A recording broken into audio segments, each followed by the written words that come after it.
Namaste, and welcome back to part 2 of Understanding the Self through Ayurveda and Sankhya. Thank you for joining me, and let's get into it. So last episode, we talked about the creation and how creation happened and the manifestation of the mind in the material world. Now we're going to really explore how this manifests and what that has to do with us. In the Sankhya philosophy, there's this concept called Tanmatras. And ultimately, in the evolution of the universe, the Tanmatras do arise from the tamasic aspect of the ahamkara, the ego. But more than anything, they're a bridge between the unmanifest, prakriti, and the physical world. They form the subtle basis for the material elements. Remember the process of creation from Sankhya. First, there was Purusha, or Avyakta, the unmanifest, and Purusha, the witness consciousness, to witness all of it, that pure state of existence. Then Prakriti, nature, Mother Nature, all of creation happened, and then the states of the mind happened, Mahat, Buddhi, Chitta. And from that came the ahamkara, the ego, and then from that comes these tanmatras. And after the tanmatras is the karmendriyas, the jnanendriyas, the organs of understanding, of knowledge, and the organs of action. And then we'll have the 5 elements and everything in the material world from there. Understanding these tanmatras, subtle elements, is absolutely essential for us to understand the material world. Ayurveda really uses the tanmatras to explain the sensory experience and also to explain sensory imbalances, which end up disrupting the physical and mental harmonies. The foundation of our sensory experience is really pretty precursor to our existence in the material world and survival here. But these tanmatras, these 5 subtle elements, represent the most basic unmanifest form of sensory experience. What does that all mean? It means they're directly related to the 5 sense organs, the 5 senses, and their functional is essential for understanding our experience in the universe.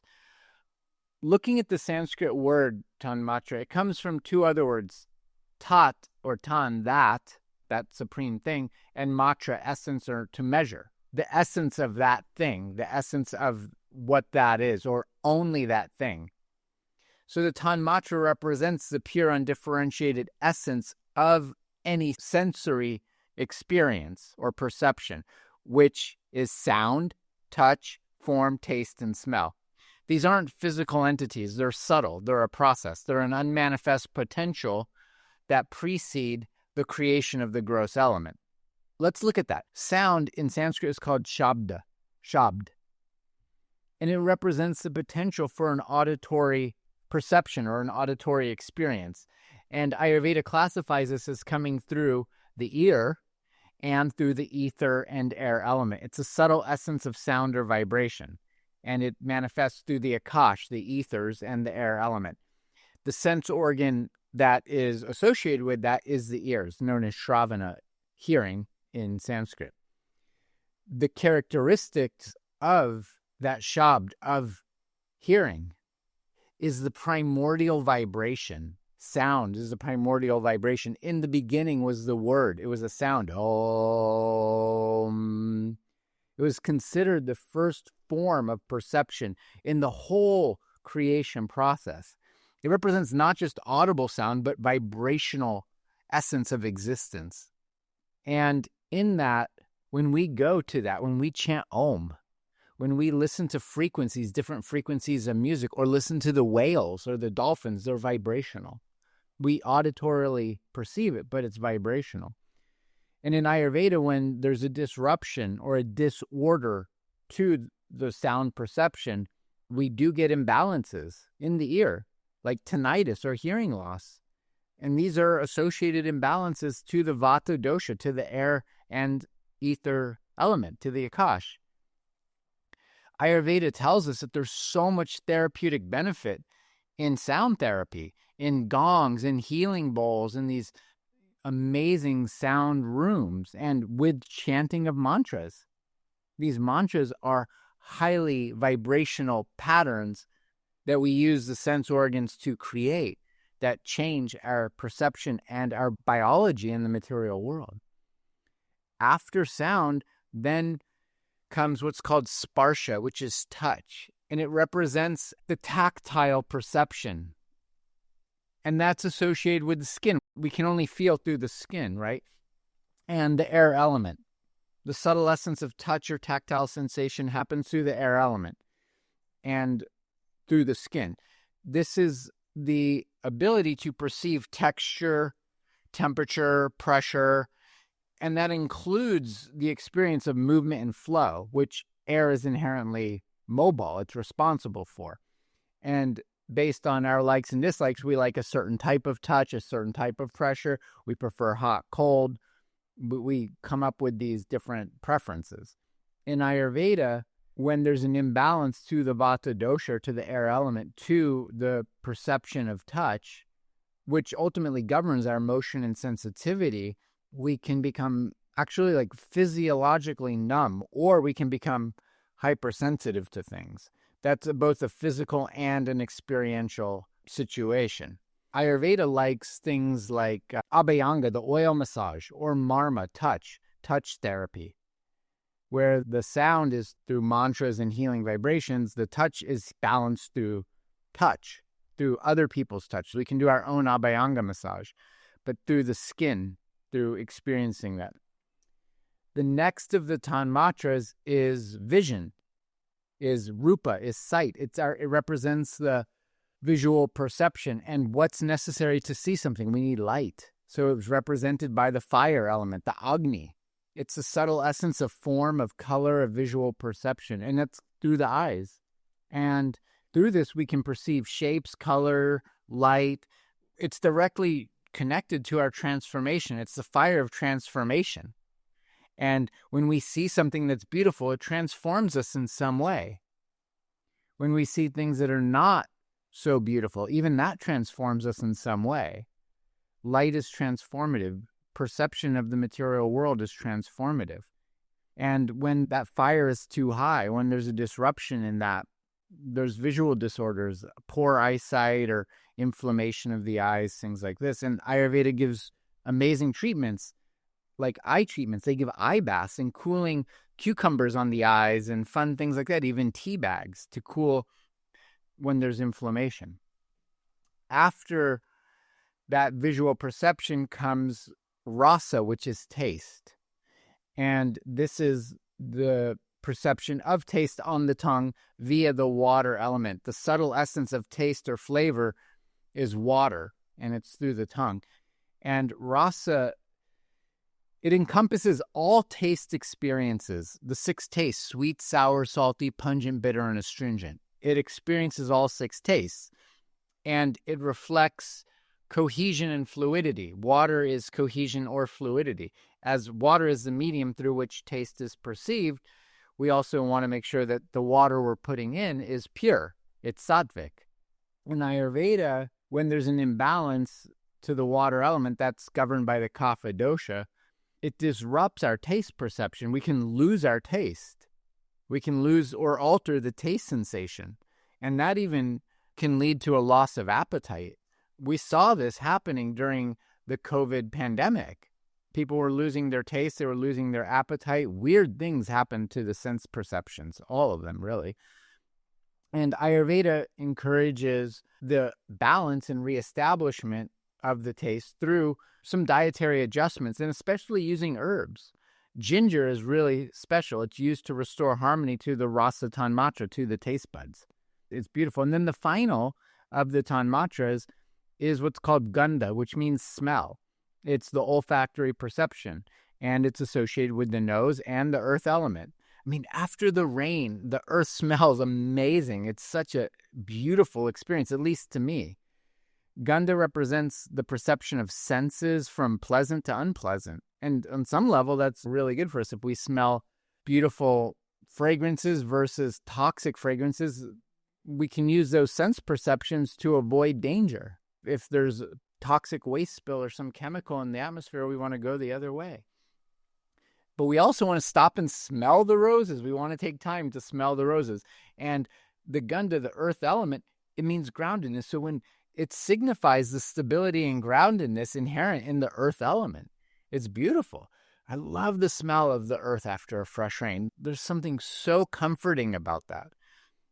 When there's an imbalance to the smell, to the kapha dosha, we can lose our sense of smell. We lost the sense of smell and taste and so many other things during this pandemic.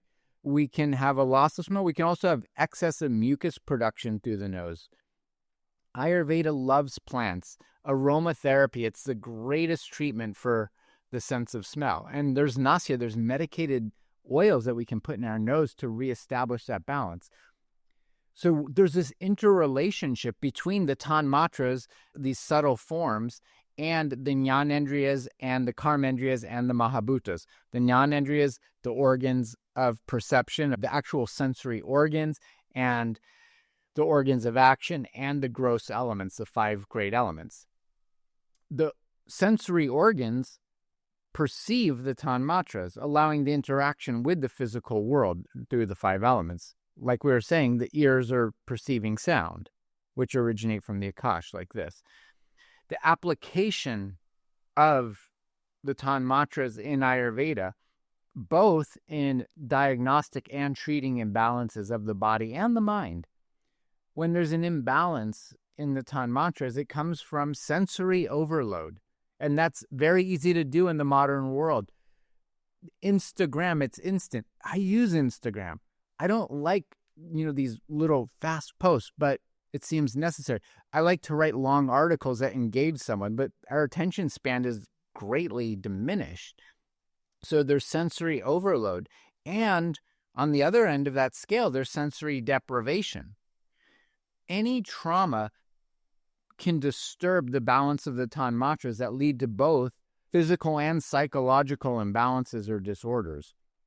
And so Ayurveda likes to employ sense therapy to harmonize the Tanmatras. Like I was saying before, the sound therapy, the mantras, the chanting, different musical tones, different musical instruments, tactile therapy for touch, massage, touch-based treatment like marma or polarity therapy, any kind of hands-on healing like that. The visual therapy, this is beautiful, gazing at calming images or colors. When I was in Boulder, Colorado, Naropa had rooms with just entire colors of the chakras, and you just go and sit in the room and do color therapy. There's light therapy with different colors. Different crystals of different colors can create harmony or even disharmony in us. So these the calming images, nature to me is the best color we can have. Go outside, perceive nature. Likewise, with the taste, the rasa, balancing the flavors in the diet is a crucial component to balancing the 5 elements and keeping us in harmony. And then aromatherapy, essential oils, smelling fragrant herbs, doing steam inhalations. All of this helps us to balance the doshas, bringing this beautiful harmony of everything together. The Tanmatras really are emphasizing this profound interconnectedness between the subtle and gross aspects of our existence. And on a major level, they remind us that perception shapes our reality. And again, William Blake said, when the doors of perception have been cleansed, everything will appear as it truly is, infinite. So when our perception, our sense perception is right, we perceive reality. And then it helps us to maintain a purity in these sense experiences. And we can have a pure experience of the physical, mental, emotional, and spiritual realms. So again, this is a subtle foundation. And they're bridging the unmanifest to the manifest.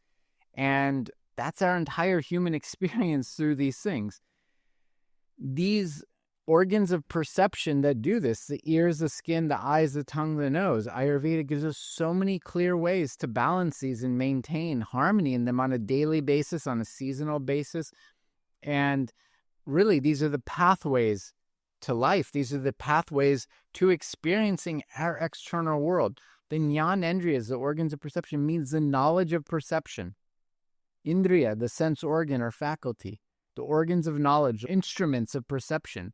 They enable us to have a reception of the stimuli in a way that is harmonizing the ahamkara, that's harmonizing the ego, that's harmonizing the process of creation, then the dance is so beautiful and it's so wonderful. From these organs of action, from these organs of perception, from these tanmatras comes these beautiful 5 elements, the pancha mahabhutas: space, the container, air, fire, water, earth. And then that comes the 3 doshas, vata, pitta, and kapha. As a reminder for those who might have forgotten, vata is made up of the space and air element. Pitta is made up of the fire element and a little bit water, and kapha is made up of entirely water and earth element. These are the gross elements. These are the tangible manifestation of the tanmatras. And they're the material basis of the universe and our human body. Remembering that Akash and Vayu, ether and air, are subtle and expansive, and they're associated with sound and touch. They're mobile, they're dynamic. Ether is subtle and expansive. That's the sound. Air, this is really important. That's why I'm going over it again. Air is mobile and dynamic, and it's associated with touch. The fire element, Agni, is transformative and radiant, and that's our sight. Water, that's the fluidity, that's the cohesiveness in our world, and that's taste. And we actually spent 9 months in water. Hopefully we spent 9 months in this amniotic, warm water environment where we could grow. And hopefully we tasted our mother's love while we were in there. And then the earth, which is solid and stable, and that's our home, that she continues to provide for us, and that's with the smell. These mahabhutas, these 5 elements, are foundational to understanding our dosha and what we do with the doshas and how to balance the doshas. It's the building block of our world. And these form the foundation for all the Ayurvedic principles of health, disease treatment, and vitality and longevity, and this unified field that we can create together. So looking at what each of these 5 elements represents in our life, the Akash, the ether, that's this container of everything. It's the most subtle and light of all the elements. There's actually not a lot of form to it. There's no form to it. It just holds and contains everything. And remember, that's the great sound, that cosmic sound. That's where that comes from. Out of nothing comes the one. It represents the space or the dimension within us that everything can exist. And so what is the quality to everything? It's subtle. It's very subtle. It's soft. It expands, right? The universe is constantly in expansion. It doesn't resist anything. Darkness does not resist light. And it is light. It is light itself. Everything came from this. In the physical body, it has a specific function. It provides a space for all the bodily functions. And it provides the cavities in which the organs are resting, the lungs, the blood vessels, the digestive tract. And on a major way, it governs the communication between the cells. It governs the communication of the internetworks of the human body. We have spiritual anatomy called the shrotas or the nadis, these 72,000 channels of communication in the body. This is governed by the ether, the Akash. And both the physical sound waves and the metaphysical, that cosmic sound wave, that cosmic vibrational frequency of intent, is governed here. Any imbalance of this, we can feel isolated. I mean, imagine being the universe itself with not anything else in it. That's a pretty isolated state. On a tangible level, as an individual with ahamkara, with ego, we can have a feeling of disconnection and anxiety, and we want to feel connected. We want to feel connected to the other 4 elements and everything in our universe, because that's who we are. We're a connected being of totality. So in Ayurveda, ether is the component of the Vata dosha. It has these subtle and light qualities, and if there's an imbalance in that, if we're completely spaced out, we need grounding practices. We need grounding foods. We dig a hole in the backyard and sit in it for a day. And make sure you stay hydrated, drink water, don't get more vated out, but sit on the earth, do the opposite therapy. The air element, or known as Vayu, again, this is representation of all motion and all the dynamism in the universe. it's the touch, it's all forms of movement, from cellular activity to gross bodily functions. This is also considered prana, life force. There's 5 main pranas in the body that govern all bodily activity. So this quality of air, what would that be? That's mobile, that's dry, that's light, it's associated with the coolness and rough and subtle qualities. In the body, it regulates the circulatory system. It regulates respiration, inhalation, exhalation, all nerve impulses, neuro impulses, voluntary, involuntary movement. This is governed by air. It's moving everything. When we're in balance, we have this life force flowing through us. We have so much creativity. We have infinite amounts of energy. But when it's imbalance, we become very restless. And so restless, it can create things like tremors, or it can create inflammatory diseases like arthritis, or dryness in the body. It can dry out the land. It can dry out the water element. So much wind can dry out the water element. Air is the primary component of this Vata dosha, and we want to balance it with warm things. We want to balance it with calming things, slow, long massage strokes. We can do our own massage. We can get massages. We can go in warm water. We balance it with the opposite. In homeopathy, it's like cures like. You give a small amount of the same thing and it triggers an immune response. In Ayurveda, we want to do opposite therapy. If you're too cold, add heat. If you're too hot, add cold. So from the air element comes the fire element, comes light. And this is the transformation, the heat, and the energy of the universe. And that's what makes all form. With light, we now can see form. In the body, it's responsible for digestion, metabolism, the transformation of nutrients, the transformation of our experience. And it's governed by the eyes. So it's the perception of light and color. The qualities of fire, the qualities of light. It's hot, it's sharp, it's light, it's drying. It's also very subtle. You can start to see how the different elements and the different doshas can have mutually overlapping qualities. And it's also clear. Fire can be clear. If it's well balanced, sama agni, balanced fire, then we become clear. And it's the inspiration, it's the motivation, it's the tejas, that illuminated intelligence to create in the world. One of the functions in the body is, again, besides governing digestion and vision, it's to regulate our body temperatures.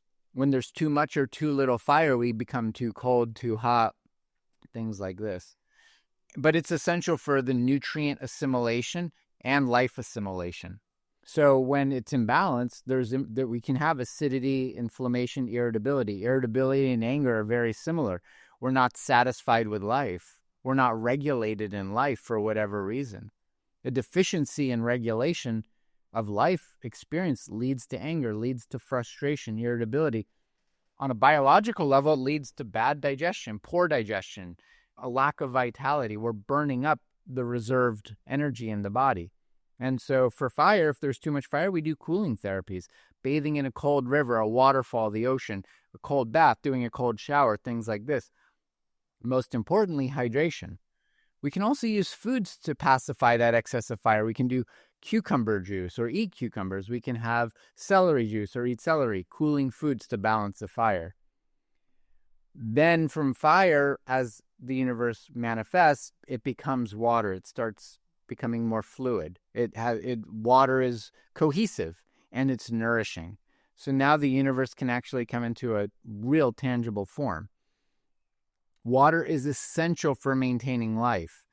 It makes up the majority of the human body. It makes up the majority of planet Earth. Modern neuroscience is saying even 2% dehydration leads to neuroinflammation, age-related neurological decline. The myelin sheath that protects the nerves is watery. And without that water, the myelin sheath, and then we have multiple sclerosis and other neurological spinal cord imbalances. Water is essential. The qualities of water is usually cooling. I mean, you can add fire to it, but on its own, it's cooling. Water is soft. It's heavy. It's smooth. It's also cohesive and stable. Now, the tides are going to go in and out, but water is still maintaining as water. The function in the body is to regulate our hydration, to lubricate the body, and to provide cushion for the spinal cord, the joints, and the whole thing. Ultimately, it governs the plasma, the rasa, the lymph. It governs saliva, mucus, and our bodily fluids. And any imbalance to the water can lead to swelling, sluggishness, brain fog, congestion. A deficiency is dehydration and dryness. And when the brain is dry, when the body is dry, when the cells are not hydrated and oxygenated, there's a major lack of vitality. When you're out in the desert and it's so hot, it just saps away all the energy. Water is the primary component of kapha dosha, which is the stability for the earth. And it's still partially pitta, because as pitta, the fire condenses, it becomes water. So a small part of that is there. And Ayurveda recommends, if there's too much water, to have drying foods. If there's too little water, add more water. Very simple. Finally, the earth is made. The material world is complete. It's the densest and heaviest of all the elements. It's what holds the material plane together. And it represents stability, structure, and strength. And it is that. However, we are on a planet that's flying through space at hundreds of thousands of miles an hour, so I'm not sure how stable that actually is, but as a human being on the planet, it seems relatively stable. The qualities of the earth element are heavy, solid, dense, stable, and it's slow and gross. If there's too much kapha, we become lethargic. We become obese. We have weight gain. We have stagnation in life. We can't get up in the morning and go exercise or go sit for meditation or yoga. But it's necessary. This earth element, it provides the structure for our bones, our muscles, our tissue. It governs our physical growth and endurance. The first 20, 25 years of life is the kapha stage. It's the growth stage. And if there's too much growth, if there's overgrowth, then we want to cut things down. If there's overgrowth of weeds, we cut them out. So we do lightening therapies. We do stimulating therapies with warm, spicy food to balance the excess of earth element. So this is so beautiful, this interdependence and the play of the 5 elements into each other and the work that they do with each other to create harmony and sustain life. Ether provides space for the movement of air. Air moves fire, enabling our transformation. Fire transforms water into vapor or heat. Water then nourishes and supports the earth, maintaining the cohesion, and the earth provides the structure, giving form to all the other elements. This dynamic interplay is fundamental, not just to our human body and our life, but to the whole cosmos. These 5 great elements are central to the Ayurvedic philosophy that influence the 3 doshas. The 3 doshas, vata, pitta, kapha, and the 7 bodily tissues called dhatus: lymph, blood, muscle, fat, bone marrow, nerve tissue, reproductive tissue, and the malas, the waste materials. This is all the dynamics of the human body. It's so beautiful, and it's so intricate, and it's so simple. It's so simple. I'm going to keep reminding throughout this class and throughout this podcast, throughout life, the 3 doshas and what they do. Vata is the ether and air element, and it's responsible for all the movement and communication in our life. Pitta is the fire and a little bit of water, responsible for all transformation and metabolism.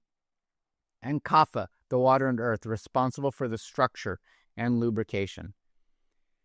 When we actually get into the medicine part of it, understanding the balance and imbalance of the 5 elements and the 3 doshas is absolutely essential for treating the human body, for treating our mind, for treating our emotions. Any imbalance in the 5 elements leads to imbalance in physical, mental, emotional self. And Ayurveda gives amazing treatment to restore that balance through diet, through lifestyle, through beautiful, uplifting therapies. These 5 elements embody the principle of unity in diversity. They illustrate how the cosmos and individuals share the same foundational elements. If we can understand how the 5 elements work in ourself and in nature, we can so easily adapt. And it fosters this deep connection with nature and an appreciation with the whole interdependence of life.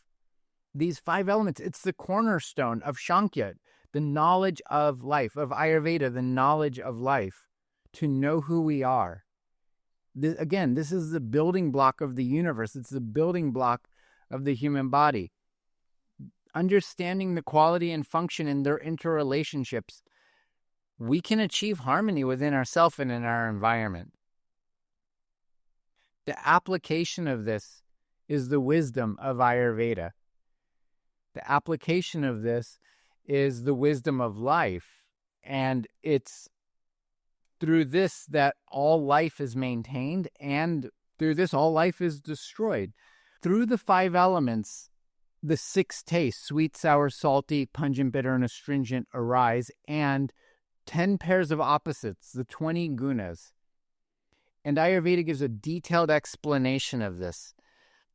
These gunas, these 10 pairs of opposites, and the 6 tastes is for another class. So you'll have to keep staying tuned in. And it's exciting. We don't want to get all the information all at once. It's overload. This was already so much, and I'm so appreciative of your time and attention. And I hope that this has inspired you to keep learning. And I know it's so much information. Keep going back to both of these episodes and learn them and embody them and become them, and at least be aware of them in the environment as we're walking through our daily lives. Until the next time, walk in balance, live in balance. Life, health, consciousness, it's an ongoing journey. Have patience and be curious. Have wonder. Be in awe of creation. It's so beautiful if we can maintain the attitude of a child, of a beginner. We're always a student. Again, thank you for joining me. If you did find benefit in this, please subscribe, share it with your friends and family. Take what you've learned and share it with people. It's through sharing that we can grow more. So please, if you have some ideas, some comments, some understanding that an insight you want to share, please share. That's how we learn. That's how we grow. I'm just a student. I'm still learning and sharing. So let's expand our circle of awareness. Let's expand our circle of love. Namaste.